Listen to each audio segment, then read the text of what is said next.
Hello everyone.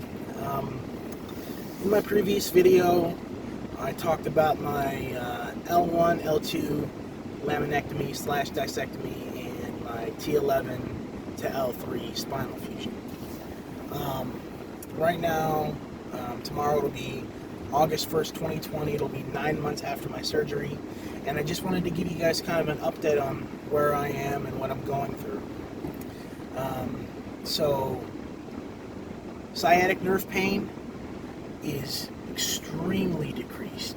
Now, because I've had the compression for so long, I do have some nerve damage, and so some of that sciatic nerve pain is going to continue to be there, which, I mean,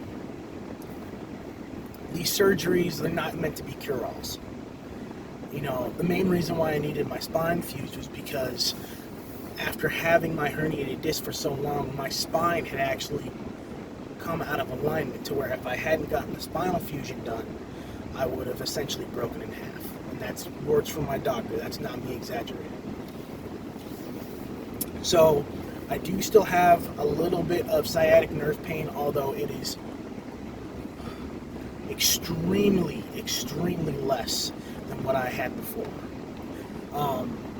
The biggest thing that I have had to deal with as far as the spinal fusion goes is you can't bend over anymore. Not like you could anyways. I mean, you can bend over, but it's not good for you at all. So in doing this 9 months, after my surgery, you kind of have to relearn how to do everything. You're going to have to learn how to bend with your knees. You're going to learn how to pick stuff up differently than how you would around the house. Like for me, when I got discharged from the hospital, they gave me a little claw to pick stuff up with. I still use that to this day, picking stuff up around the house, because it's easier and it's better for my back. One of the biggest things that I'm dealing with is muscle soreness, pain, and back spasms, and I'll explain why. So when they do the spinal surgery, especially one like mine, my incision was about 1.5 inches long, and so because of that, they cut me down the middle, and what they have to do is they have to take these claws and spread apart your muscles in your back so that they can get to your fusion and do the procedure. What they don't tell you is that your muscles do not like the fact that there are now pedicle screws in that area. And what pedicle screws are is they're screws that go in your pedicle joints in between each segment, and these screws are what hold your rods into place. And so when you have the spinal fusion, you can actually feel these screws in your back. Now, it's not going to be like, oh my God, it's there. It's just kind of like, yeah, there's something there. It's not like this big thing. However, your back is not used to having the screws in that area. So, the natural response is inflammation, pain, muscle spasms. And that's based off of not stretching enough, overuse, i.e. walking for too large of a time or standing too large of a time. You need to really gauge how your body is and work within its limits. If you do that, you're golden. The one thing I would recommend, buy a good back massager. Now, I'm not talking about one of those giant ones that you sit in the chair. You need something that you can control. Me, I have one that's about this big, and it's got 2 rollers on it, and it's heated.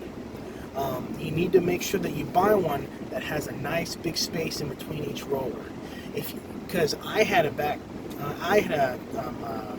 massager. It was a chair one, and the rollers were too close together, and they ended up rolling over my pedicle screws, and I was out of work for about 2 days. So you need to find one that's spread nice and far apart, and using that massager, it massages your muscles, it relaxes them, it does everything it needs to, and when I use mine, after I'm done, I feel like I don't even have a spinal fusion.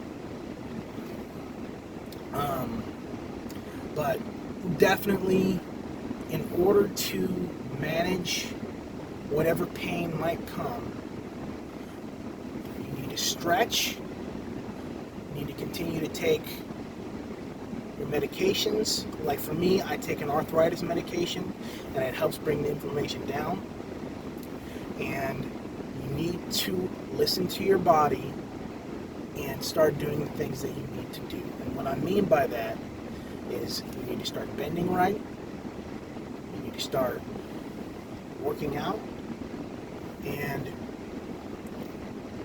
the biggest thing about this is that you are not who you are anymore.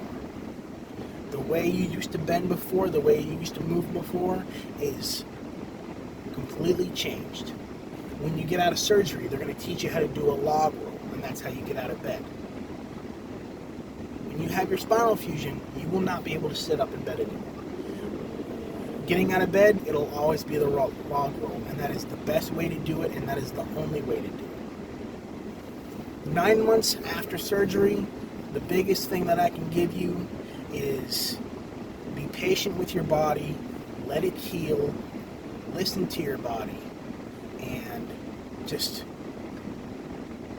relax. Like I said, it's not a cure-all. It's not going to magically fix your back. If you're having a spinal fusion, your back is messed up. It's always going to be messed up. If you had a spinal fusion, you now have metal rods and screws in your back. That is not going to change. You are not going to magically be cured. There are going to be limitations to what your body can now do, and you have to work around them. Like for me, because of where my spinal fusion was, it's in the load-bearing portion of my spine, I cannot run anymore. I used to run marathons when I was in the Army. You're going to have to accept that and move past that.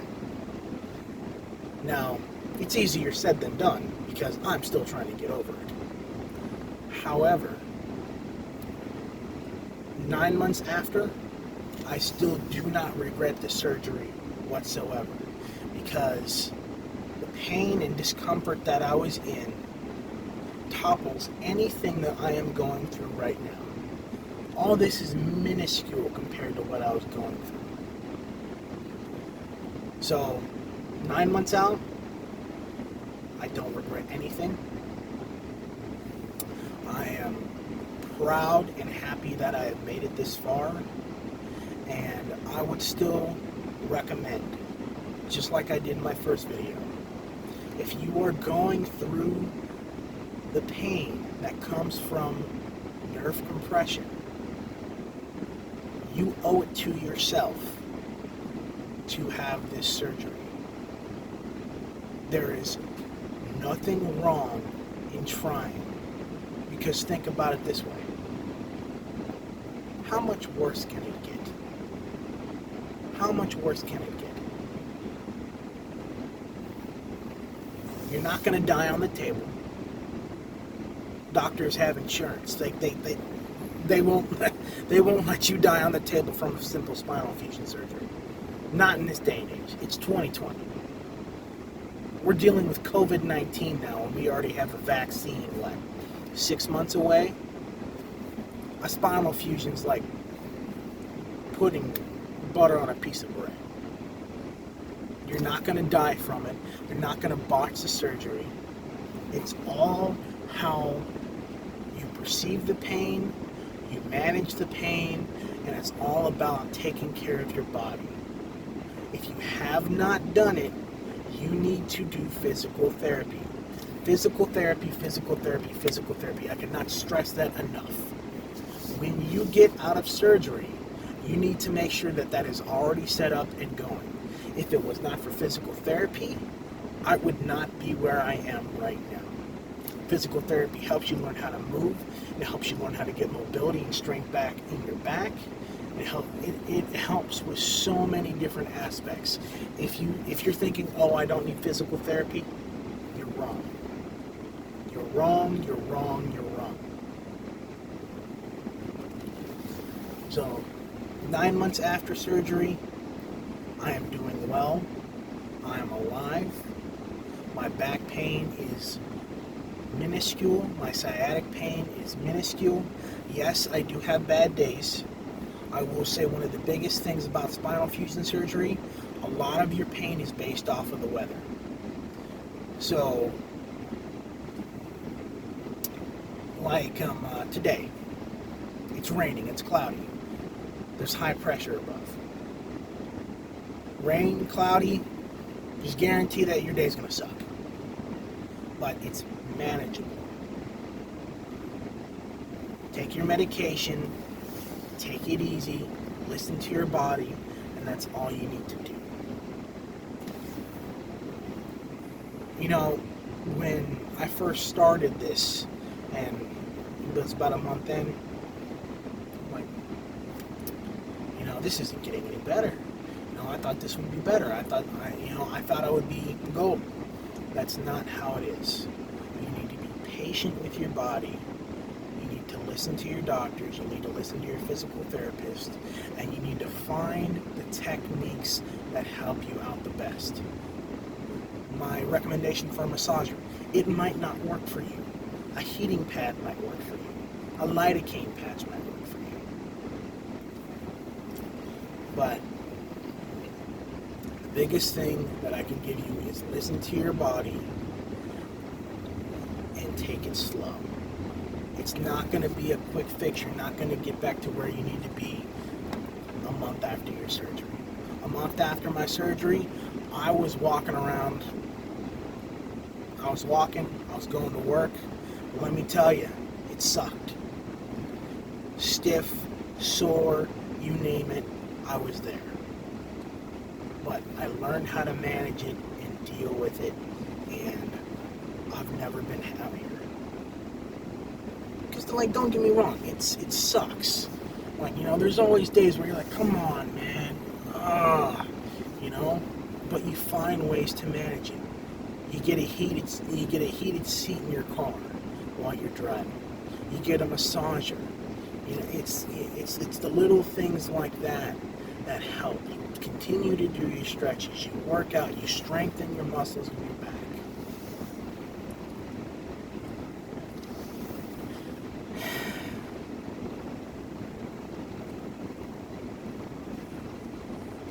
And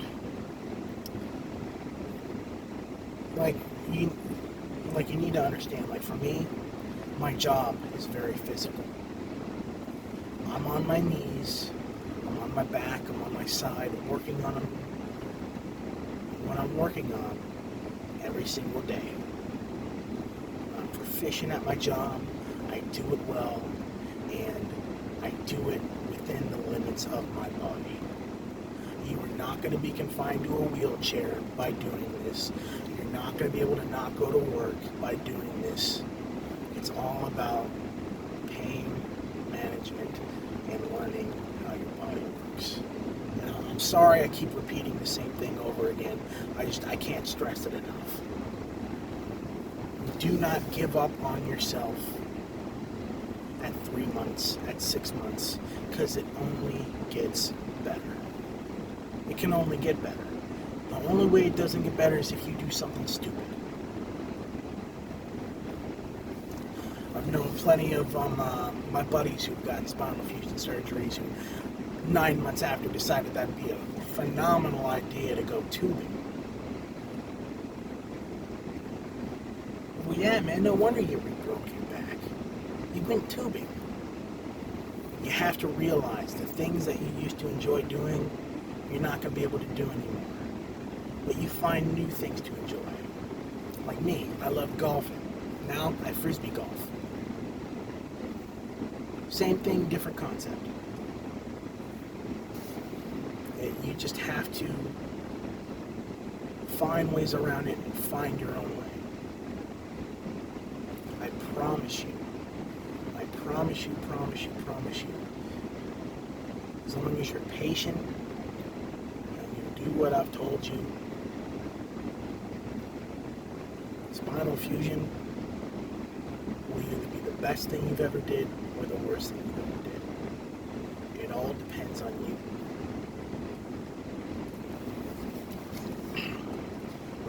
9 months out, I'm doing great. You know, the one thing that I am dealing with is depression, really bad, and that's just because, you know, I get the physical aspect of everything, but then it's hard for me to come to terms with the fact that I'm now limited in what I can do in my life, and for lack of better words, disabled. It's hard to come to terms with because I'm only 26 years old, but I'm getting there. It's a work in progress. You can't give up. It sucks, but you can't give up because it's always getting better. I didn't think I would be here 9 months later. I didn't think I would be here. You know, you work through it, you figure out your own way, and that's all you need to do. I hope this video helped, and if you have any questions, let me know. Y'all have a good one.